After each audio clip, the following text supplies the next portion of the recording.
It's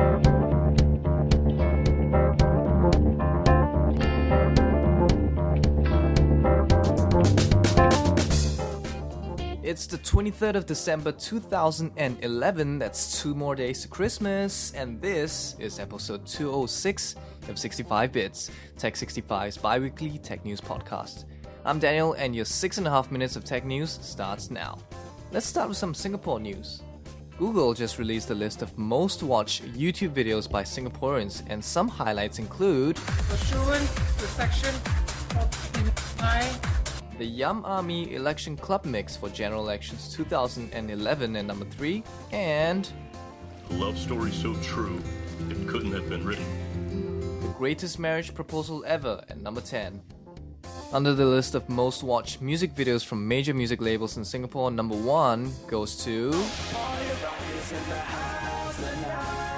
the Party Rock Anthem. The list also includes The Lazy Song by Bruno Mars standing at number 3, Price Tag by Jessie J at number 4, and Super Junior's Mr. Simple at number 8. Comparing the list with YouTube's worldwide most watched list reveals that Singaporeans aren't too far away from global trends, except for the Yum Army video, of course. The rest of the world has no idea who or what Yum Army is to appreciate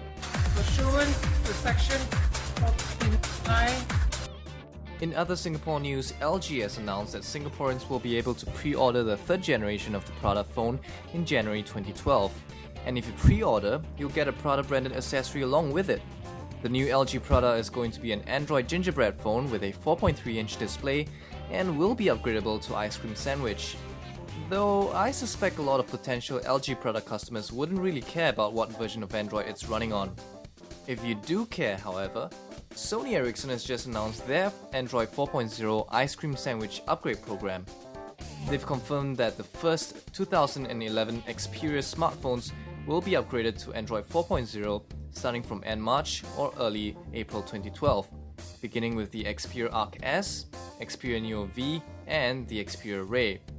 Then from end April, early May, several other Xperia phones including the Xperia Arc and Xperia Mini will get their upgrades. Samsung isn't missing out on the fun neither. They've also announced that they will be offering the Android 4.0 Ice Cream Sandwich upgrade to some Galaxy devices beginning first quarter next year. The devices that will be upgradable include the Galaxy S2, sorry, no Galaxy S1 love here, the Galaxy Notes, and the Galaxy Tab 10.1. There will be separate announcements later for each individual device in each country, so hang tight for now. These are just announcements that it's going to happen, just not sure when or how. Speaking of Samsung, they've just launched 2 dual SIM Galaxy Y smartphones.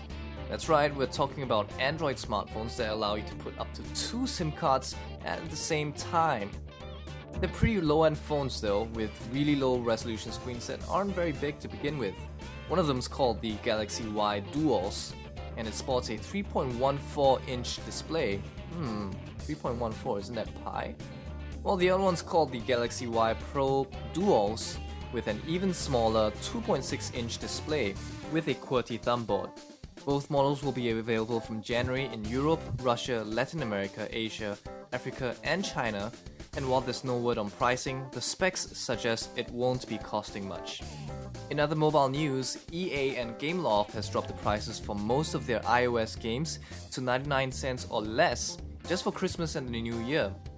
This is actually their attempt to get their phones on the top 25 in iTunes before people start unwrapping their new iPhones under their Christmas tree. That makes this the best time of the year to get your favorite iOS games. Personally, I recommend getting Dead Space and Need for Speed Hot Pursuit for EA, and for Gameloft games, give Starfront and Nova 2 a try, they're pretty good. Speaking of the new year, 2012 will mark Microsoft's final CES keynote.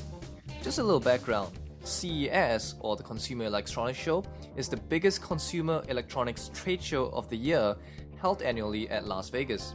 Microsoft is usually one of the biggest exhibitors, and is given the honor to start off the entire show by announcing their new products for the year. That's why it's such a big news that Microsoft will no longer be doing that after next year. Microsoft says that their product news milestones don't usually align with the show's January timing. That is the same reason Apple gave a few years ago when they left Macworld, the annual Mac trade show. In fact, Microsoft has said that their final CES keynote won't be delivering significant news and will be more of a wrap-up. I guess that just means less news for us next year. And finally, Mozilla has just released the newest version of their free Firefox web browser, Firefox 9, this week.